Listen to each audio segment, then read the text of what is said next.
The I-65 I-70 South Split Project Corridor is located in downtown Indianapolis. 6 time-lapse cameras were placed at various locations along the corridor to document construction activities. The locations of these cameras are shown on the map. The photographs from these cameras were used to compile the following videos, which demonstrate the major activities associated with the South Split project.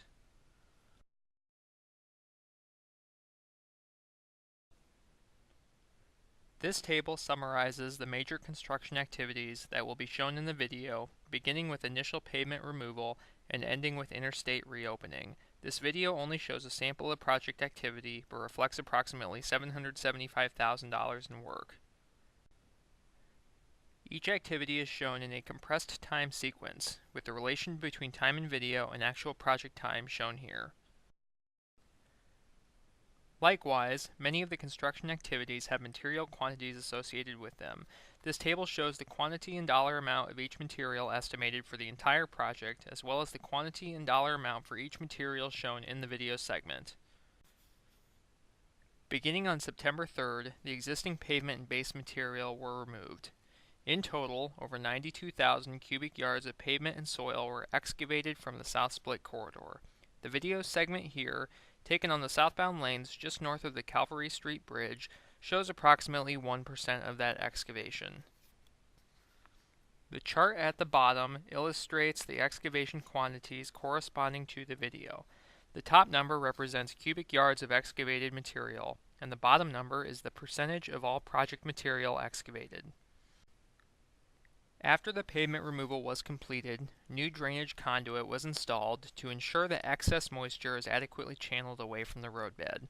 This will ensure long-term pavement stability and avoid premature cracking. This video segment shows the initial trenching work for a 30-inch conduit, as well as the installation of a concrete cistern, which helps to regulate the discharge of groundwater. Before new pavement could be installed, the ground underneath, also known as subgrade, was prepared in order to provide a solid foundation for the roadway. To strengthen the subgrade, the top layer was mixed with a cement chemical solution and was compacted using heavy-duty rollers. The video segment here shows just over 3% of the total project activities for the subgrade treatment.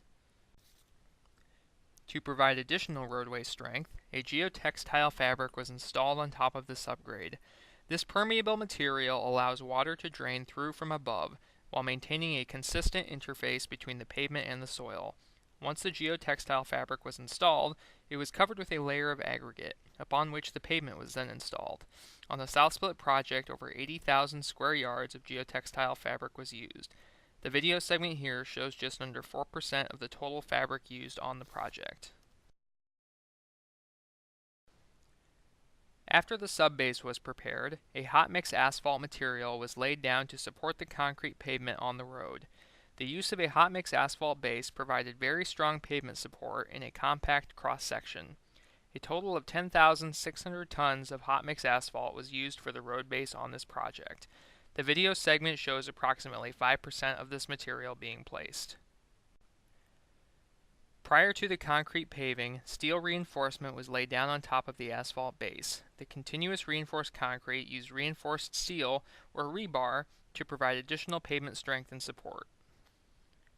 Here, a crane can be seen unloading some of the epoxy-coated rebar that was installed along the length of the pavement.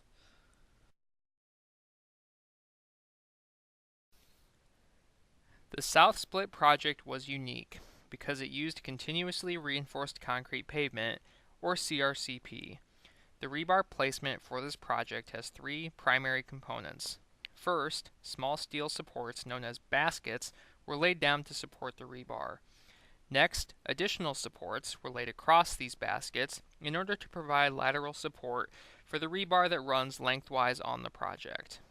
Finally, the lengthwise, or longitudinal rebar, was laid across these lateral supports.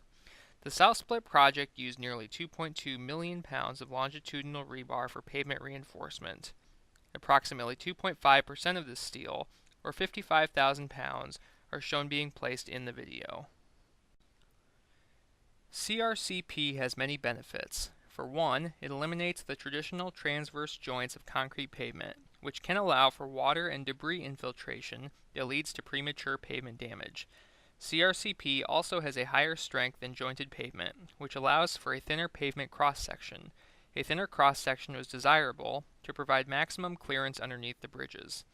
The South Split project used over 64,000 square yards of CRCP, laid at a depth of 11.5 inches. The video segment here shows approximately 2.5% of that material being placed. This video segment shows the replacement of one of the outer bridge girders on the Virginia Avenue Bridge over the northbound lanes on the South Split corridor. This girder had been damaged by several overheight trucks leading up to this project. The first segment shows the removal of the old girder. Following removal, it was transported to Bowen Lab at Purdue University for further study and testing. This segment shows the new bridge girder being assembled on site before it is installed. The new girder weighs almost 44,000 pounds. This final segment shows the new girder being lifted into place and installed. During the girder replacement, the bridge itself was allowed to remain open, and the temporary supports shown in the video provided structural support to the bridge during the replacement operation.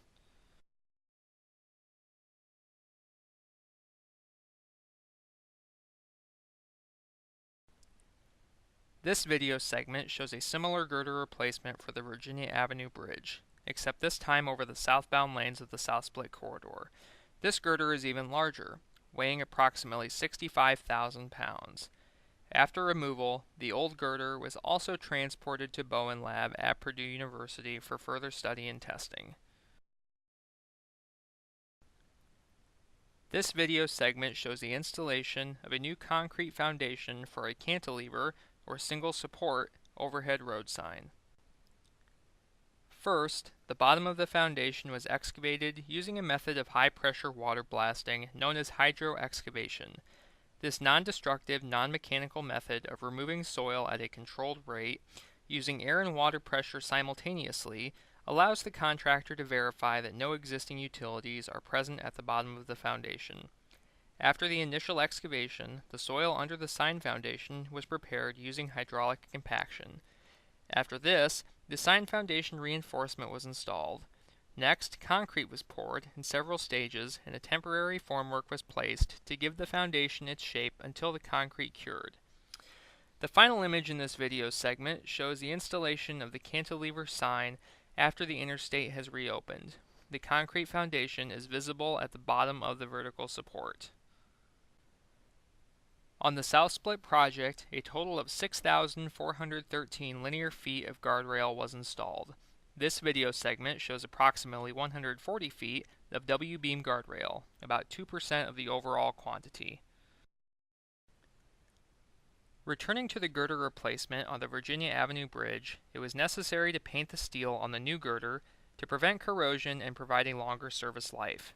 The girder was first painted with a primer coating, then followed with an application of carbo-zinc paint, applied in a single layer between 3 and 6 thousandths of an inch. This video segment shows the installation of a dual support overhead box truss sign on the southbound lanes of the South Split corridor. A total of 3 such signs were installed as part of the project, and here, the crane can be seen raising the sign into position. The final image in this video segment will show the box truss sign after the Interstate has reopened. Several different types of lane striping were used on the South Split corridor. Due to the tight schedule of the South Split project, the lane striping was done at night. Consequently, the striping process itself was not able to be shown. As a result of the project, the bridge clearance was increased to 15 feet 1 inch, and the old 13 feet 11 inch clearance signs were removed. The corridor was reopened to traffic later that day.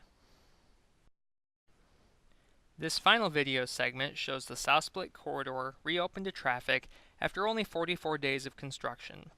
Through innovative contracting mechanisms that rewarded the contractor for early completion and close coordination with the media and general public, this project represented a highly successful rapid pavement replacement for INDOT, which minimized total delay to the 80,000 vehicles that depend on this route every day. The estimated life expectancy of the new pavement is over 50 years.